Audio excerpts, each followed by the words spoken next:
Hey guys, welcome back.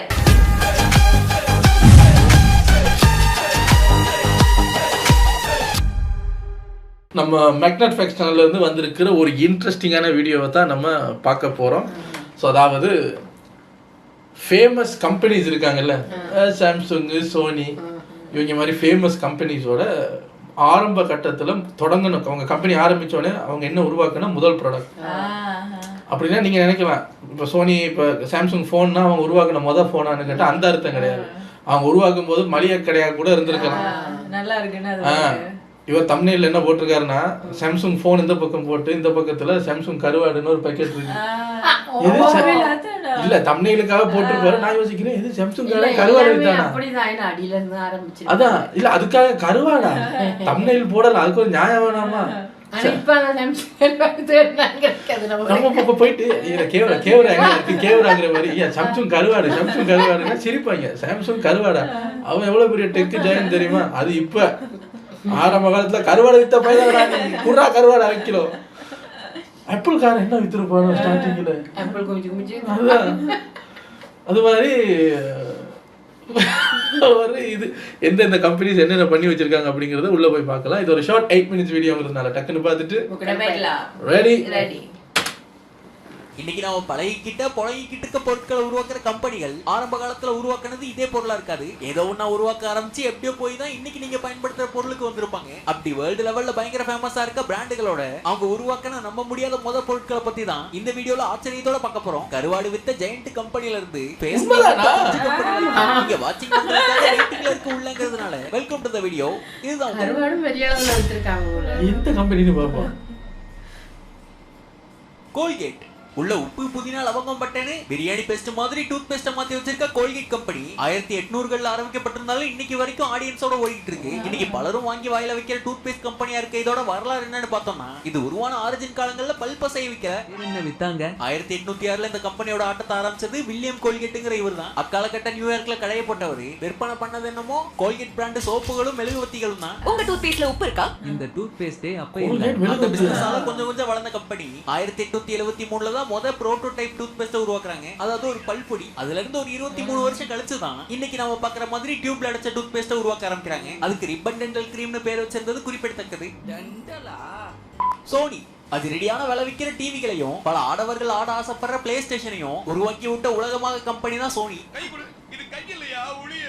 ஆனா 1946 காலகட்டத்துல இந்த கம்பெனியவே உருவாக்குனது மசாரா இபுகா, அக்கியோ மொரிட்டாங்கிற இந்த ரெண்டு பேர் தான். ப்ரொனன்சியேஷன் தவறு இருந்தா மன்னிக்கவும். ஆனா ஆரம்பிக்கும் போது சோனி கம்பெனியோட பேரு சோனி இல்ல, டோக்கியோ ஷுஷின் கோகியோங்கிறது தான் அந்த கம்பெனியோட பேரு. அதோட ஆரம்பத்துல இவங்க உருவாக்குன ப்ராடக்ட் ஒரு வுட்ல செய்யப்பட்ட ரைஸ் குக்கர் தான். அவங்க ஆகாவும் இந்த ரைஸ் குக்கரோட என்ட்ரி ஆயிருந்தாலும் அது மார்க்கெட்ல பெருசா ஈடுபடல, அடி வாங்கிருது. அப்படியே அங்க இருந்து அவங்க எலக்ட்ரானிக்ஸ் பக்கம் திரும்பி 1950ல தான் முதல் எலக்ட்ரானிக் ப்ராடக்ட்டா இந்த டேப் ரெக்கார்டரை உருவாக்கி இருக்காங்க. ஆரம்ப காலத்துல விடாம இவங்க போட்ட உழைப்பு தான் இன்னைக்கு டிவில இருந்து மூவி வரைக்கும், கேமரால இருந்து காட் ஆஃப் வார் வரைக்கும் உருவாக்கி வச்சிருக்கு. அவனுக்கே தெரியாது.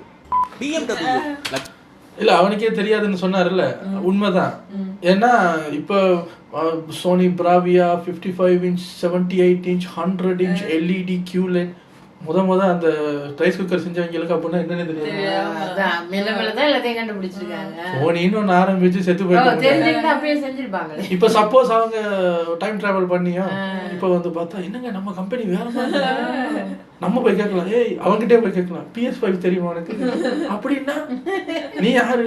Sony owner. வேஸ்ட். PS5 தெரியாம ஒரு ஓனர், நீ எல்லாம் என்ன ஓனரா? அப்படித்தான் இல்ல, அது மரத்துல கண்டுபிடிச்சிருக்காரு. இப்படி அப்பா அவருக்கு அந்த அறிவு இருக்குல்ல, இந்த இப்ப வந்திருக்கிற அறிவு எல்லாம். ரைஸ் குக்கர் வித்தவனா நீ? இந்த கருவாடை வித்த பையன் எனக்கு கொஞ்சம் காட்டுங்க சார். ஜுரியான கார்களுக்கும் பர்ஃபார்மன்ஸ் பயங்கரமா பண்ற பைக்குகளுக்கும் பேரு போன ஒரு பில்டப்பான பிராண்ட் தான் இந்த BMW. ஆனா ஆரம்பிச்ச அந்த காலத்திலேயே இவங்க காரை உருவாக்கி ஓட்டிட்டாங்களான்னு கேட்டீங்கன்னா, ஜெர்மனில இந்த கம்பெனி உருவாக்கும் போது அதோட மெயின் ப்ராடக்ட்டா இருந்ததே ஏர்கிராஃப்ட் இன்ஜின்கள் தான். பிளைன்கள்ல பொறுத்தர ஹை பெர்ஃபார்மன்ஸ் இன்ஜினா உருவாக்கப்பட்டு இந்த இன்ஜின்கள், குறிப்பா BMW 3ங்கிற இந்த இன்ஜின் உலகப்போர் 1 முடிஞ்ச கையோட ஜெர்மனில இருந்து விக்கிற ஏர்கிராஃப்ட் இன்ஜின்களை வாங்க கூடாதுன்னு ஒரு தடை வந்ததுக்கு அப்புறமா BMW அவங்களோட இன்ட்ரெஸ்ட மாத்த ஆரம்பிச்சாங்க. அடுத்து கார் உருவாக்குனாங்களா? அதான் கிடையாது. 1923ல முதல் முறையா மோட்டார் சைக்கிள் தான் உருவாக்க ஆரம்பிச்சிருக்காங்க. அந்த பைக்கோட ஹியூஜ் ஹிட்டுக்கு அப்புறம் தான் கார் உருவாக்கத்துக்கு அவங்க இண்டஸ்ட்ரி நடை போட்டிருக்கு. 1929ல தான் அவங்களோட முத காரை உருவாக்குறாங்க. அதான் இந்த BMW 315. அதுதான் இப்ப பல நாடுகள்லயும் மதிக்கப்படுற இந்த BM பிராண்டா வளர்ந்து நிக்குது. LG இந்த பேரை கேள்விப்படும் போதே பலரோட மண்டையிலேயே பலர் நுதிக்கிறது அவங்களோட பர்னிச்சர்கள் தான். ஏசி, டிவின்னு இதர பொருட்கள் நினைவுக்கு வரலாம். ஆனா லக்கி கோல்ட் ஸ்டார்னு முழு பேர் கொண்ட இந்த கம்பெனி ஆரம்பிக்கும் போது பர்னிச்சர் உலகத்துல எல்லாம் கால் பதிக்கல. இன்னைக்கு கேட்டாமா ஏங்க எல்ஜின்னோட எனக்கு ஒரு ஸ்கூல் கதை ஒன்று ஞாபகம் வருது. அப்போ வந்து இந்த அப்போ இருந்து எல்ஜி இருக்குல்ல, அப்போ இந்த சோனி அது இதெல்லாம் தெரியாது, சாம்சங் அதெல்லாம் தெரியாது. எல்ஜின்னு பேசும்போது சும்மா ரெண்டமாக சம்மந்தமே இல்லாமல் ஸ்கூலில் பேசிக்கிட்டு இருக்கும்போது என் ஃப்ரெண்டு ஒருத்தன், நாங்கள் எங்கள் வீட்டில் எல்ஜியில் தான் இது வச்சுருக்கான், எல்ஜியில் தான் அது வச்சுருக்கான், எல்ஜின்னா அவனுக்கு அவன் அப்படி அதை வந்து பீத்துனதுனாலே அவனுக்கு எல்ஜின்னே கொஞ்ச நாள் பேர் இருந்தது. எல்ஜி வர்றான்ட்டா போகிறான்ட்டா. அப்போ ஒரு நாள் சும்மா ஏதோ இன்டர்வியூல உட்காந்து பேசும்போது இந்த எல்ஜின்னா என்ன, இப்போ ஏடிஎம்னா ஆட்டோமேட்டட் டெல்லர் மெஷின் மாதிரி இப்போ எல்லுக்கும் ஜிக்கும் ஏதாவது இருக்கணும்ல, அந்த பன்னாடா விட்டானே ஒரு பீலா. நாங்களும் அதை கொஞ்ச நாள் நம்பிக்கிட்டு இருந்தோம். எல்ஜி வந்து அவனுக்கு அது எந்த நாட்டு கடைன்னு கூட தெரியாது. அவன் சொன்னா எல்ஜி ஓனர்ஸோட பேரு தான் அது, அவங்க ஹஸ்பண்ட் அண்ட் ஒய்ஃபோட பேரு. என்னடா லதா குணசேகரன். நாங்களும் ஓனரோட பேரு லதா குணசேகரனா, என்னடா சொல்றீங்க? இப்ப பார்த்தா அது லதா குணசேகரனும் இல்ல, ஒரு மண்ணாங்கட்டும் இல்ல. எனக்கு திடீர்னு எனக்கு இது வரைக்கும் எனக்கு அது யார்கிட்டையும் சொன்னதும் இல்லை. அது ரொம்ப சின்ன ஒரு நகைச்சுவை தான். ஏன்னா ஒரு வாரத்திலேயே அது லதா குணசேகரன் இல்லை அப்படி இப்படின்னு மக்கி போச்சு அந்த நகைச்சுவை அங்கேயே. எனக்கு இப்போ இந்த எல்ஜியை பார்த்தோன்னே எனக்கு அவனை மூஞ்சி ஞாபகம் வந்துருச்சு டக்குன்னு. விட்டானே ஒரு பேர் லதா குணசேகரன். தாயகமா இருக்க சவுத் கொரியால 1947 கூயின் ஹோங்கிற இவரு தான் ஓபன் பண்ணிருக்காரு கம்பெனியை. ப்ரொனன்சியேஷனே தவறு இருந்தால் மன்னிக்கவும். அவர் அப்ப திறந்து வச்ச கம்பெனியோட பேர் எல்ஜி இல்ல, லக்கி கெமிக்கல். அதுவும் அந்த கம்பெனி லான்ச் பண்ண முதல் பொருள் டிவிலாம் இல்ல, லக்கி கிரீம்னு பேர் வச்ச ஒரு ஃபேஸ் கிரீம். அதோட இதுதான் கொரிய வரலாற்றோட முதல் ஃபேஸ் கிரீம். அந்த கம்பெனியோட வெற்றியை தொடர்ந்து 1958 எலக்ட்ரானிக் உலகத்துல ஒரு கால விட்டு பார்க்கலாமேன்னு கோல்டு ஸ்டார்ங்கிற பேர்ல ஒரு கம்பெனி உருவாக்குனாங்க. காலப்போக்கில் பிசினஸ்கள் கம்பைன் ஆக லக்கி கிரீமோட லக்கியை உருவி கோல்டு ஸ்டார் அப்படியே கடத்திட்டு வந்து ஒட்டி லக்கி கோல்டு ஸ்டார்ங்கிற எல்ஜி கம்பெனி ஆரிஜினேட் ஆச்சு. இந்த கம்பெனி உருவாக்குனதுக்கு அப்புறம் இந்த கம்பெனியோட கைவண்ணத்தால் உருவாக்கப்பட்ட முதல் எலக்ட்ரானிக் பொருள் என்னன்னா A501ங்கிற இந்த ரேடியோ தான். காப்பிரைட் போடவா? இந்த முதல் பீஸ் ஆஃப் எலக்ட்ரானிக்கை உருவாக்குனதுக்கு அப்புறம் தான் எலக்ட்ரானிக்ஸ் உலகத்துல முதல் இடது கால வச்சிருக்காங்க எல்ஜி. வலது கால் தானே வெப்பாங்க வழக்கமா? எந்த காலம் வச்சா என்ன, இந்த காலம் வரைக்கும் நிக்குதுல. ரொம்ப கருத்தா பேசல. ஆப்பிள் இன்னைக்கு பலரும் ஸ்டேட்டஸ் பயன்படுத்துற ஆப்பிள் கம்பெனியோட வரலாறுல முதல் விதை இப்படித்தான் இருந்தது. இதெல்லாம் வியாபாரம் ஆகாது. வியாபாரம் ஆச்சு. 1976 ஸ்டீவ் ஜாப்ஸ், ஸ்டீவ் வஸ்னியாக், ரொனால்டு வெயின்னு 3 பேர் சேர்ந்து முதல்ல உருவாக்குனதுதான் ஆப்பிள் 1ங்கிற இந்த மதர் போர்டு. இதுக்கு கேஸ் கிடையாது, கீபோர்டு, மானிட்டர்னு எதுவுமே கிடையாது. வாடிக்கையாளர்களே அதை தனியா வாங்கி சேர்த்திக்கிற மாதிரி இருந்தது. பிறகுதான் 1977 ஒரு ஃபுல் கம்ப்யூட்டர் ஆப்பிள் 2ங்கிற கம்ப்யூட்டர் உருவாக்குனாங்க. அதுதான் முதல் பிசியா பெரிய வெற்றியை கொடுத்தது. அதுக்கப்புறம் பல புது இன்னோவேஷன்கள், ஏகப்பட்ட வருட வளர்ச்சிகளுக்கு அப்புறம் தான் இப்ப இந்த ஐபோனா உருவாயிருக்கு. இதுக்கும் சார்ஜர் கிடையாது, ஏர்பாட்ஸ் எல்லாம் கிடையாது. வாடிக்கையாளர் தான் வாங்கி மாட்டிக்கணும்.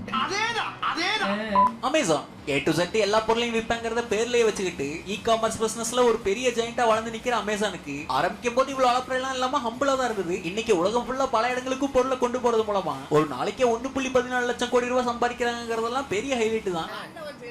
ஆனா இப்ப பெரும்புள்ளியா இருக்க இந்த கம்பெனியோட முதல் புள்ளி ஒரு சாதாரணமான ஆன்லைன் புக் ஸ்டோரா ஆரம்பிக்கப்பட்டதுங்கிறது தான். 1994 ஜெஃப் பெசோஸ் அவரோட கராஜ்ல தான் இந்த அமேசான் கம்பெனியை ஒரு ஆன்லைன் புக் ஸ்டோரா ஆரம்பிச்சிருக்காரு.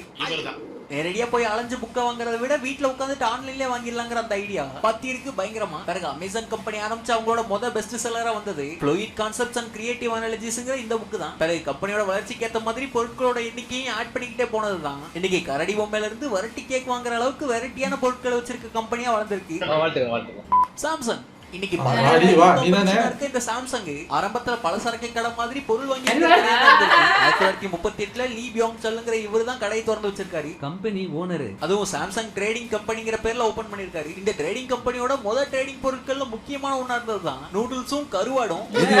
ஆமா, இன்னைக்கு ஆண்ட்ராய்டோட அடையாளமா நின்று சண்டை செய்யற இந்த கம்பெனி ஆரம்பத்துல கருவாடு வித்துட்டு இருந்தாங்கிறதா வரலாறு. சவுத் கொரியாவோட டியேகோ பகுதியில் ஆரம்பிச்ச இந்த கம்பெனி அப்படியே கொஞ்சம் கொஞ்சமா டெக்ஸ்டைல் கம்பெனியா வளர்ந்திருக்கு. அப்படியே கம்பெனி விரிவுபடுத்தி தான் எலக்ட்ரானிக்ஸ் போந்திருக்காங்க. அவங்களோட முதல் product Black and White TV. அப்படி ஆரம்பிச்ச கம்பெனி தான் இன்னைக்கு ஸ்மார்ட் போன், ஹோம் அப்ளையன்சஸ்னு டெக் உலகத்தின் முக்கிய புள்ளியா இருக்காங்கிறது உங்களுக்கு தெரியாதுங்களாக்கு. நோக்கியா பல 90களில் கூட சாம்சங் சொல்லும் இப்பதான்ப்பா நீங்க எல்லாம் போனு டிவி அப்ப எல்லாம் நாங்க கருவாடு சொல்லுவோம் விதை நான் போட்டது. அடே நீங்க எத்தனை பிசினஸ்டா பண்ணிருக்கீங்க? கருவாடு வித்திருக்கீங்க, நூடுல்ஸ் வித்திருக்கீங்க, அப்புறம் உடுப்பு வித்திருக்காங்க, அதுக்கப்புறம் ஒரு சோப்பு டப்பா மாதிரி டிவி கண்டுபிடிச்சிருக்காங்க. வந்து வந்து வந்து இப்ப சாம்சங். எப்பா எல்லாரும் வரலாறும் ரொம்ப மோசமா இருக்கு. ஆனா மீன் கருவாடு அமைக்கிறதுல இவங்க எல்லாம் வெக்கமே பார்க்க மாட்டாங்க அந்த பிசினஸ் பண்றதுக்கு. எதுக்கு வெக்கப்படணும்? எதுல கோடிக்கணக்கா காசு வருதோ விற்க வேண்டியதானே. வாங்கி திங்கிறவங்களுக்கே வெக்கம் இல்லாத. இந்த கருவாடு மீன் பிஸ்னஸ் எல்லாம் சும்மா அப்படி போகும். ஆனா சரியான கஷ்டமுங்க. கடலுக்கு போய் மீன் பிடிச்சி அப்பா அந்த கரையோரத்துல நிற்போம். அந்த கடல் அலை வந்து அப்படியே நம்மளை காலை மூடிட்டு அப்படியே வந்த அலை போகும்ல, அந்த வந்த அலையை பார்க்கும்போதே தலை சுத்தும். கரையில நிற்கும் போது இதுல போட்டை எடுத்துட்டு நடுக்கடலுக்கு போய் மீனை பிடிச்சி நொட்டிடுவாரு பெருசா. குழந்தைகளை குஷிப்படுத்தின விஷயங்கள்ல ஒன் ஆஃப் த முக்கியமான விஷயமா இருந்ததுதான் இந்த நோக்கியா செங்கல் செட்டு. கோவத்துல விட்டு அடிச்சாலும் 10 நாளைக்கு மஞ்சள் போட்டு போச்சாலும் சார்ஜும் குறையாது, சேதாரமும் ஆகாது. அப்படி ஒரு பில்டு இந்த போன் மூலமாவே பலரோட உள்ளத்துல பதிவான இந்த நோக்கியா கம்பெனி 1865லயே பின்லாந்துல தொடங்கி உருவாக்குனது போன் கிடையாது, ஒரு பேப்பர் மில்லா தான் இருந்திருக்கு. முதல்ல நோக்கியா கம்பெனி ஒரு பேப்பர் மில்லா இருந்திருக்கு. பிறகு ரப்பர் ப்ராடக்ட்ஸுக்கு மாறி கேபிள் உருவாக்கத்துக்கு போய் டாய்லெட் பேப்பர்லாம் உருவாக்கிட்டு வந்துதான் மக்கள் பயன்படுத்துற செல்போனுக்கு வந்திருக்காங்க. அக்யூரேட்டா 1982ல தான் அவங்களோட முதல் செல்போனா மொபீரா செனட்டர் கார் போன்கிற இதை உருவாக்கி இருக்காங்க. வாக்கி டாக்கி மாறியே இருக்குல்ல. அதுக்கப்புறம் தான் செங்கல் செட்டு உருவானது, பயங்கர ஹிட்டா மாறுது. யூடியூப் இப்ப இந்த யோசிச்சு பாருங்க, நோக்கியாவை வந்து நம்ம இப்ப இப்படி காதுல வச்சு பேசுறோம். டாய்லெட் பேப்பரா ஒரு காலத்துல எங்க அந்த பிராண்டோட வளர்ச்சியை பாருங்க, எங்க இருந்து எங்க வந்து முன்னேறணும். அப்படித்தான் பின்னாடி எங்கேயோ ஒரு மூலையில இருந்த ஒரு கம்பெனி கொஞ்சம் கொஞ்சமா அப்படியே வந்து வந்து வந்து காதுக்கு வந்து எல்லாருமே ஒன்றுல மெனக்கடல ட்ரை பண்ணிட்டே இருந்திருக்காங்க. ஒரு ப்ராடக்ட் நாங்க செஞ்சோம், ஹிட் ஆனவங்க வரலாறே கிடையாது. எதெல்லாம் பண்ணி பார்த்தேன், இது கிளிக் ஆச்சு வந்துட்டேன். ஆனா மத்த கருவாடு கூட பரவாயில்லைங்க, நோக்கியாவின் வளர்ச்சி தான் என்ன பின்னாடி இருந்து அவ்வளவு முன்னாடி வந்து போன் இண்டஸ்ட்ரியவே ஆட்டுனவன் ஆப்பிள் சாம்சங் எல்லாம் வந்தோடனே காணாம திரும்ப அதான் சொல்ல வந்தேன். பேசாம நீ அமெரிக்காக்கே போயிரு சிவாஜிங்கிற மாதிரி, நீ பேசாம கக்குஸ்டிசிக்கே போ சிவாஜி. அதுக்கு தான் மவுசு ஜாஸ்தி. ஃபோன் எப்படி ஒட்டையாத மாதிரி ஒரு குவாலிட்டி கொடுத்தியோ, தண்ணி பட்டா கரையாத மாதிரி ஒரு டிஷ்யூ பேப்பர் கொடு, அப்ப சேல்ஸ் பிச்சுக்கிட்டு போகும். வீடியோ நீங்க பாத்துக்கிட்டு இருக்க யூடியூப் கூட ஆரம்பத்துல இந்த வேலையை பார்க்கல, வேற ஒரு வேலையை தான் பார்த்துட்டு இருந்திருக்காங்க. ஒரு டேட்டிங் சைட்டை தான் உருவாக்க பார்த்திருக்காங்க. யூடியூபோட உருவாக்கிகளான சர்ட் ஹர்லி, ஸ்டீவ் சென், ஜாவத் கரீம்னு 3 பேரும் February 14, 2005 அப்போ உருவாக்குனது. ஒரு சக்சஸ்ஃபுல்லான டேட்டிங் வெப்சைட்டா மாறணும்னு ஆசைப்பட்ட யூடியூப் தான். அதாவது சிங்கிள் மக்களா இருக்கவங்க அவங்களுக்கு தேவையான பார்ட்னர் எப்படி இருக்கணுங்கிற குவாலிட்டிகளை வீடியோக்கள் மூலமா பதிவு பண்ணா அதை மேட்ச் பண்ணிட்டு அவங்க 2 பேரும் மேட்ச் ஆயிருவாங்கிற கான்செப்ட் தான் அது. ஆனா அந்த கான்செப்டோட திறந்து வைக்கப்பட்ட யூடியூப்பை யாரும் சீண்டல. அப்ப உசாரான அதோட உருவாக்கிகள் அந்த டேட்டிங் ஆஸ்பெக்ட மொத்தமா தூக்கிட்டு டிசம்பர் 2005ல வீடியோவை ஷேர் பண்ற பிளாட்ஃபார்மா மாத்துனாங்க யூடியூப். அதோட யூடியூப்ல அப்லோட் பண்ணப்பட்ட முதல் வீடியோ என்னங்கிறது பலருக்கும் தெரிஞ்சிருக்கும். அந்த உருவாக்கிகள்ல ஒருத்தரான ஜாவேத் கரீம் வெளியிட்ட மீ அட் தி ஜூங்கிற இந்த வீடியோ தான் பிறகு கூகுளால வாங்கப்பட்டு இன்னைக்கு மிகப்பெரிய ஜெயண்டா வளர்ந்து நிக்குது யூடியூப். பல வேலை இல்லாத வாலிபர்களுக்கும் வேலை தர ஒரு இயந்திரமா செயல்பட்டு இருக்குன்னா மறுக்க முடியுமா? மாமா ஏப்புன்னு சொன்னவன் எவன்டா? இந்த வீடியோவோட முடிச்சுக்கலாம். வீடியோல பார்த்த பயங்கர பிராண்டான கம்பெனிகளோட முதல் ப்ராடக்ட்ல எது உங்களுக்கு வியப்புல கமெண்ட்ல சொல்லுங்க. சிவப்பு மாத்திரை ரூல்ஸ் இல்லாத உலகத்துல நீங்க வாழணும். நீல மாத்திரை ஸ்ட்ரிக்ட்டான ரூல்ஸ் இருக்க உலகத்துல நீங்க வாழணும். பார்த்து தேர்ந்தெடுக்கவும். எதை தேர்ந்தெடுத்தீங்க, ஏன் தேர்ந்தெடுத்தீங்கங்கறத கமெண்ட்ல சொல்லுங்க. இந்த வீடியோ உங்களுக்கு பிடிச்சிருந்தா லைக் பண்ணி தட்டி விடுங்க. சேனலே பிடிச்சிருக்கா அதுல போடுங்க. வீடியோ இவ்வளவு நேரம் பார்த்ததுக்கு ரொம்ப நன்றி. இதே மாதிரி இன்ட்ரெஸ்டிங்கான வேற ஒரு வீடியோல மறுக்க வந்து மீட் பண்றேன். இதுதான் உங்க ஆங்கிள் ஃபேக்ட்ஸ். ரூல்ஸ் இருக்கிற உலகத்திலேயே நம்மளால சர்வை பண்ண முடியல. ஆசைப்பட்டதை வாங்க முடியல, எதையும் வாங்கி திங்க முடியல, உழைக்க சொல்றாங்க. அன்னைக்கு வேறு ஒத்துக்காது. இதுல ரூல்ஸே இல்லாத உலகத்துக்கு போனா அங்கேயும் நமக்கு சார் ரூல்ஸே இல்லப்பா, இந்த உலகத்துலயாவது நீ கோடீஸ்வரனா இருன்னு சொல்லவா போறீங்க? இல்ல அங்கேயும் இப்படித்தானே இருக்க வைக்க போறீங்க. அப்ப எதுக்கு நாங்க அங்க போறேன்? அங்க ரூல்ஸ் இல்லாம ரவா பால் வேலை இருக்கு. அதான் கண்ட ரூல்ஸ் எல்லாம் அவங்க போடுவாங்க. பணக்காரங்கன்னா வேலையே செய்யக்கூடாது, மஞ்சள் சொக்கா போட்ட நீ நிறைய வேலை செய்யணும். இப்ப எப்படி இருக்கமோ அது பாதி தூரம் வந்தாச்சு, மீதி தூரத்தை இந்த உலகத்திலேயே கடந்துக்கிறோம்.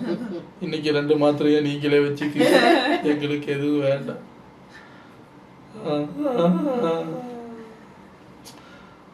இதெல்லாம் பார்க்கும்போது மோட்டிவேஷனா இருக்கு. சாம்சங் இந்த வீடியோ நோக்கியா என்ன சாம்சங் நோக்கியா கருவாடு கட்டி ஸ்டேஷன் வித்த வேண்டாம். நாங்கெல்லாம் பழைய ரவுடி கஜாவை தெரியுமாடா, பழைய டாய்லெட் பேப்பர்றா நான் யாரு கருவாடுறேன். ஆனா இப்ப இங்கே ஒரு கம்பெனி இருக்குதானே, காஞ்சம்லா பச்சம்லா கருவாடு வித்த ஒரு பெட்டி கடை இன்னைக்கு பெரிய கம்பெனியா வளர்ந்து. ஆமா ஆக்சுவலி நான் வேலை செஞ்ச ஒரு கடை தான் அது. அப்படிதான் எல்லாம். நான் வேலை செஞ்ச ஒரு சைனீஸ் கம்பெனி வந்து 1 மந்த்துக்கு 1 மில்லியன் ரிங்கெட் டேர்ன் ஓவர் பண்ணி அது பண்ணி இது பண்ணி பெரிய கம்பெனி. ஆனா இதுல இவ்வளவு காசு அப்படின்னு நீங்க அந்த கடையை வந்து அந்த கம்பெனி வந்து பாத்தீங்கன்னா என்னங்க பெட்டி கடை மாதிரி இருக்கு, இதை போய் கம்பெனிங்கிறீங்கன்ற மாதிரி உள்ள மாடர்ன் ஆக்கி வச்சிருக்காங்க. அவுட்டர்ல இருந்து பாத்தீங்கன்னா பெட்டி கடை மாதிரி இருக்கும். அப்புறம் தான் எங்களுக்கு தெரியும் என்னன்னா அது சென்டிமெண்ட்டுக்காக வச்சிருக்காங்க. எங்க பொஸ்ஸோட அப்பாவோட வந்து சொல்லி ஆரம்ப காலகட்டத்தில் அது வந்து ஒரு மளிகை கடை. வாழைப்பழமெல்லாம் தொங்க போட்டு இந்த தேங்காயெல்லாம் வச்சு அரிசி பருப்பெல்லாம் வச்சு ஒரு மளிகை கடையாக இருந்திருக்கு. அங்கேருந்து கொஞ்சம் கொஞ்சமாக அடுத்தடுத்த தலைமுறைகள் வந்து வந்து வந்து வந்து இப்பயும் நவீன மளிகை கடை தான். ஆனால் கஸ்டமர்ஸுக்கு வந்து விற்கிறது இல்லை, இப்படி ரீட்டைலாக கொடுக்கறது இல்லை. கம்பெனிஸ் இருக்குல்ல, பெரிய பெரிய ஜெயண்ட் கம்பெனிஸ், அவங்களோட பென்ட்ரி இருக்கும், ஸ்டாஃபுக்கு பென்ட்ரி ரூம்னு வச்சுருப்பாங்க. அதுக்கு இந்த கார்ன்ஃப்ளேக்ஸ், காஃபி, லொட்டு லொசுக்கு, juice, yogurt, coffee powders, coffee sticks, coffee machines இதெல்லாம் கம்பெனிஸுக்கு சப்ளை பண்ணுற பெரிய கம்பெனியாக மாறிட்டாங்க. ஆனால் ஆரம்பத்தில் என்ன பண்ணீங்க, அரிசி வித்துக்கிட்டு இருந்தேன் சார். ஆனால் வெளியே இருந்தா என்ட்ரன்ஸ் வந்து பழசு மாதிரி தான். ஆனால் என்ட்ரன்ஸ் இப்போ ரெண்டு பார்த்தீங்கன்னா என்ன சார், இப்போ யாராவது ஒரு பெரிய கம்பெனில இருந்து மீட்டிங்கு வர்றாங்கன்னா தேடணும், ஏதோ பெரிய கம்பெனி இருக்குன்னாங்க காண சார் இதுக்குள்ள தானே, இதுக்குள்ளயா உள்ள வந்தா ஏசி எல்லாம் போட்டு கம்ப்யூட்டர்ஸ் எல்லாம் வச்சு வேற மாதிரி இருக்கும். வெளியே வந்து பாத்தீங்கன்னா சார் பழைய சைனீஸ் பெட்டி கடை மாதிரி இருக்கு, மாறி எல்லாம் இல்ல, அதுதான் உள்ளதான் மாடர்ன், வெளியே கார்டன். இப்ப நம்ம இப்ப 2025 டிசம்பர்ல உட்காந்து ரியாக்ஷன் பண்ணிட்டு இருக்கோம். ஃபியூச்சர்ல இது என்ன சேனலா இருக்குமோ நிறைய பேர் கேட்பாங்க, முதல் சேனல் இருக்குதான்னு பாருங்க, அப்புறம் என்ன சேனல்னு பார்க்கல. அதான் இந்த பேர்ல எத்தனை தினம் பிரான்ச் வர போகுது. அதான் இந்த ரெம்ஸ்டிக்ங்கிறது வந்து யாரு கண்டா இப்போ நீங்க இப்போ அதை சேனலா பாக்குறீங்கல்ல, ஃபியூச்சர்ல நீங்க வாங்கி பயன்படுத்துற ஏதாவது ஒரு பொருளோட பிராண்டா கூட இருக்கலாம். இப்போ சும்மா சொல்றேன், இப்போ நீங்க வந்து வயசாயிட்டீங்க, உங்களுக்கு குழந்தை பிறந்துருச்சு, இப்போ அந்த குழந்தைங்க வந்து ஒரு பிஸ்கட் சாப்பிட்டுட்டு இருக்காங்க, ரெம்ஸ்டிக் பிஸ்கட். அப்போ நீங்க சொல்லலாம், ஏய்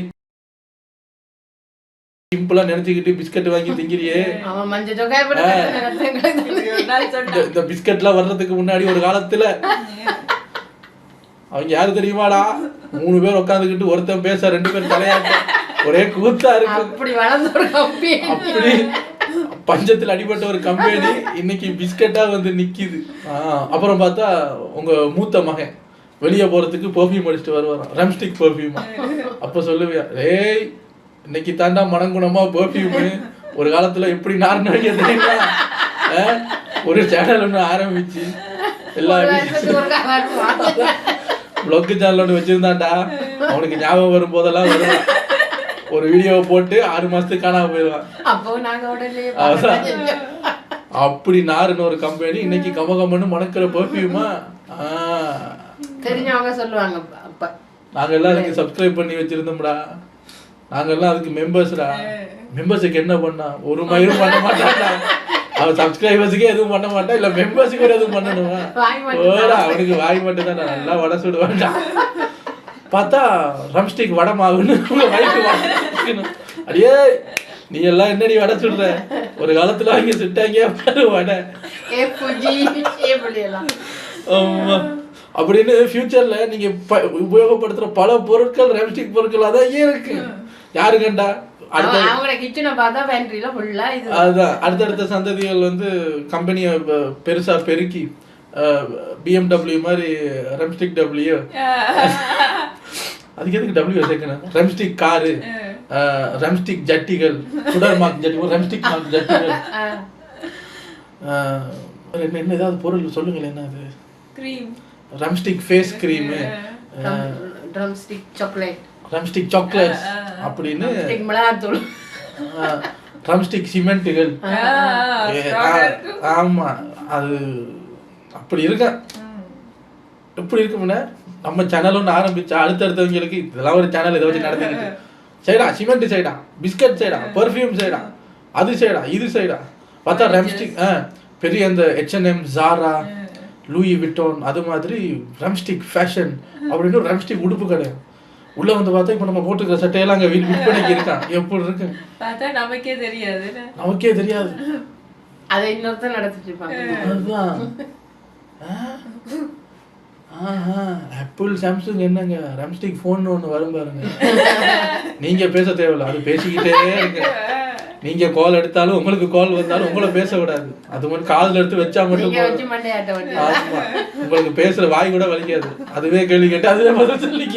இப்ப நான் பண்றோம் உங்களுக்கு வேலை இவங்கள மாதிரி